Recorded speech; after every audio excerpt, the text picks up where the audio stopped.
Weight loss ಮಾಡ್ಕೊಳ್ಳೋರಿಗೆ ತುಂಬಾನೇ best natural drink ಇದು ಅಂತ ಹೇಳಬಹುದು. ಪ್ರತಿನಿತ್ಯ ನಾವು ಅಡುಗೆಯಲ್ಲಿ ಹಲವು ರೀತಿಯ ಮಸಾಲೆ ಪದಾರ್ಥಗಳನ್ನೆಲ್ಲ ಬಳಸ್ತೀವಿ ಅಲ್ವಾ. ಅಡುಗೆಗೆ ರುಚಿಗೆ ಅಂತ ಬಳಸ್ತೀವಿ, ಆದರೆ ನಮ್ಮ ಆರೋಗ್ಯಕ್ಕೆ ಕೂಡ ಅಷ್ಟೇ ಒಳ್ಳೆಯದು ಎಲ್ಲ ರೀತಿಯ ಮಸಾಲೆ ಪದಾರ್ಥಗಳು. ಇನ್ನು ಕೆಲವೊಂದು ಮಸಾಲೆ ಪದಾರ್ಥಗಳನ್ನ ಅಥವಾ ಸಾಂಬಾರು ಪದಾರ್ಥಗಳನ್ನ ನಾವು ಕೆಲವೊಂದು ಮನೆಮದ್ದುಗಳನ್ನ ಕೂಡ ಮಾಡ್ಕೊಳ್ಬಹುದು. ಸಪರೇಟ್ ಆಗಿ ಬಳಸೋದಕ್ಕಿಂತ ಎರಡರ ಕಾಂಬಿನೇಷನ್ ತುಂಬಾನೇ ಬೆನಿಫಿಟ್ ನಮಗೆ ಅಂತಾನೆ ಹೇಳಬಹುದು.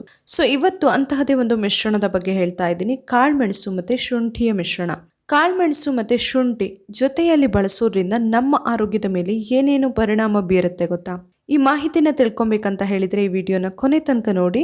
ಹಾಗೆ ನೀವು ಫಸ್ಟ್ ಟೈಮ್ ನನ್ನ ಚಾನೆಲ್ನ ನೋಡ್ತಾ ಇದ್ರೆ ಚಾನೆಲ್ನ ಸಬ್ಸ್ಕ್ರೈಬ್ ಮಾಡಿ, ಹಾಗೆ ವಿಡಿಯೋನ ಲೈಕ್ ಮಾಡಿ, ಹಾಗೆ ಶೇರ್ ಮಾಡಿ. ಕಾಳುಮೆಣಸು ಮತ್ತೆ ಶುಂಠಿ ಎರಡು ಸಪರೇಟ್ ಆಗಿ ಬಳಸಿದ್ರೆ ಕೂಡ ನಮಗೆ ಹಲವು ರೀತಿಯ ಆರೋಗ್ಯದ ಪ್ರಯೋಜನಗಳು ಸಿಗ್ತವೆ. ಇನ್ನು ಜೊತೆಯಾಗಿ ಬಳಸಿದ್ರಂತೂ ಅದರ ಪ್ರಯೋಜನಗಳು ಡಬಲ್ ಆಗುತ್ತೆ ಅಂತಾನೆ ಹೇಳ್ಬಹುದು. ಫಸ್ಟಿಗೆ ಮನೆಮದ್ದು ಮಾಡೋದು ಹೇಗೆ, ಶುಂಠಿ ಮತ್ತೆ ಕಾಳುಮೆಣಸನ್ನ ಬೆರೆಸಿ ಅನ್ನೋದನ್ನ ನೋಡೋಣ. ಫಸ್ಟಿಗೆ ನಾನಿಲ್ಲಿ 1 ಲೋಟ ಆಗುವಷ್ಟು ನೀರನ್ನ ಬಿಸಿಗಿಟ್ಕೊಳ್ತಾ ಇದ್ದೀನಿ.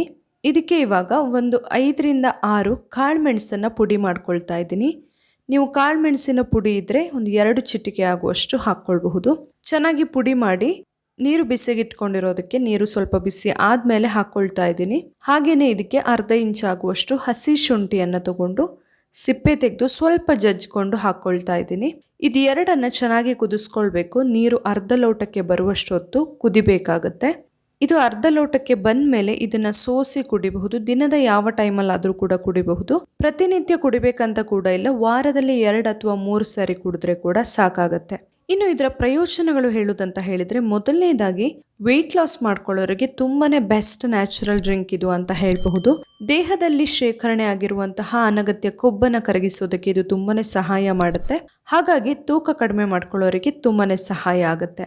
ಅದರ ಜೊತೆಯಲ್ಲಿ ನಮ್ಮ ರೋಗ ನಿರೋಧಕ ಶಕ್ತಿಯನ್ನ ಹೆಚ್ಚಿಸಿಕೊಳ್ಳೋದಕ್ಕೂ ಕೂಡ ತುಂಬಾನೇ ಒಳ್ಳೆಯದಿದು. ನಾವು ಪ್ರತಿನಿತ್ಯ ಏನಾದ್ರೂ ಟೀ ಕಾಫಿ ಎಲ್ಲ ಕುಡಿಯುವಂತಹ ಅಭ್ಯಾಸ ಎಲ್ಲ ಇದ್ರೆ ಅದರ ಬದಲಾಗಿ ಈ ರೀತಿಯ ಒಂದು ಕಷಾಯವನ್ನ ಮಾಡಿ ಕುಡಿಬಹುದು. ಆರೋಗ್ಯಕ್ಕೆ ತುಂಬಾನೇ ಒಳ್ಳೆಯದು. ನಮ್ಮ ಇಮ್ಯುನಿಟಿ ಕೂಡ ಜಾಸ್ತಿ ಆಗುತ್ತೆ. ಇನ್ನೊಂದು ತುಂಬಾನೇ ಮುಖ್ಯವಾದ ಬೆನಿಫಿಟ್ ಹೇಳ್ಬೇಕಾಗಿರೋದು ಅಂತ ಹೇಳಿದ್ರೆ, ನಾರ್ಮಲ್ ಆಗಿ ವೆದರ್ ಚೇಂಜಸ್ ಆಗ್ತಾ ಇದ್ದಾಗ ಅಥವಾ ಇನ್ ಕೆಲವೊಬ್ಬರಿಗೆ ಪದೇ ಪದೇ ಅಲರ್ಜಿಯಿಂದ ಎಲ್ಲ ಕಫ, ಶೀತ, ಗಂಟಲು ಇನ್ಫೆಕ್ಷನ್ ಎಲ್ಲ ಆಗತ್ತೆ ಅಲ್ವಾ. ಗಂಟಲಲ್ಲಿ ತುಂಬಾ ಕಿರಿಕಿರಿ ಎಲ್ಲ ಇರುತ್ತೆ, ಕೆಮ್ಮು ಇರುತ್ತೆ. ಅಂತವರಿಗೆ ಕೂಡ ತುಂಬಾನೇ ಬೆಸ್ಟ್ ಮೆಡಿಸಿನ್ ಇದು ಅಂತ ಹೇಳಬಹುದು. ಕಫ ಕರಗಿಸೋದಕ್ಕೂ ಸಹಾಯ ಆಗುತ್ತೆ. ಹಾಗೇನೆ ಶೀತ ಕಡಿಮೆ ಮಾಡಿ ಗಂಟಲ ಕಿರಿಕಿರಿಯನ್ನ ಕಡಿಮೆ ಮಾಡ್ಕೊಳ್ಳೋದಕ್ಕೆ ತುಂಬಾನೇ ಒಳ್ಳೆಯದು.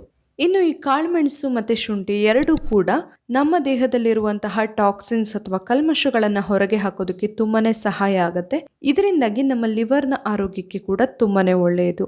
ಹಾಗೇನೆ ನಮ್ಮ ದೇಹದಲ್ಲಿ ಕೊಲೆಸ್ಟ್ರಾಲ್ ಪ್ರಮಾಣವನ್ನ ನಿಯಂತ್ರಣದಲ್ಲಿ ಇರಿಸಿಕೊಳ್ಳೋದಕ್ಕೆ ಕೂಡ ಒಂದು ಬೆಸ್ಟ್ ನ್ಯಾಚುರಲ್ ಡ್ರಿಂಕ್ ಇದು. ದೇಹದಲ್ಲಿ ಬ್ಯಾಡ್ ಕೊಲೆಸ್ಟ್ರಾಲ್ ಜಾಸ್ತಿ ಇದ್ರೆ ಕೆಟ್ಟ ಕೊಲೆಸ್ಟ್ರಾಲ್ನ ಕಡಿಮೆ ಮಾಡ್ಕೊಳ್ಳೋದಕ್ಕೆ ತುಂಬಾನೇ ಸಹಾಯ ಆಗುತ್ತೆ. ನಾವು ಪ್ರತಿನಿತ್ಯ ಕೂಡ ಕುಡಿಬೇಕಂತ ಇಲ್ಲ. ಕೆಮ್ಮು, ಶೀತ, ಗಂಟಲು ಕಿರಿಕಿರಿ ಎಲ್ಲ ಇದ್ರೆ ಯಾವಾಗ ಇದೆ ಆವಾಗ ಕುಡಿದ್ರೆ ಸಾಕು. ಇನ್ನು ಇಮ್ಯುನಿಟಿಗೆ ಅಂತೆಲ್ಲ ಆದ್ರೆ ನಾವು ವಾರದಲ್ಲಿ 2 ಅಥವಾ 3 ಸರಿ ಇದನ್ನ ಕುಡಿಬಹುದು. ನೋಡಿದ್ರಲ್ಲ, ಕಾಳುಮೆಣಸು ಮತ್ತೆ ಶುಂಠಿಯಿಂದ ಮಾಡುವಂತಹ ಒಂದು ಸಿಂಪಲ್ ಮನೆಮದ್ದು. ಈ ವಿಡಿಯೋ ಇಷ್ಟ ಆಗಿದ್ರೆ ಲೈಕ್ ಮಾಡಿ, ಹಾಗೆ ಶೇರ್ ಮಾಡಿ. ನಾಳೆ ಇನ್ನೊಂದು ಹೊಸ ವಿಡಿಯೋದೊಂದಿಗೆ ಮತ್ತೆ ಬರ್ತೀನಿ. Thank you.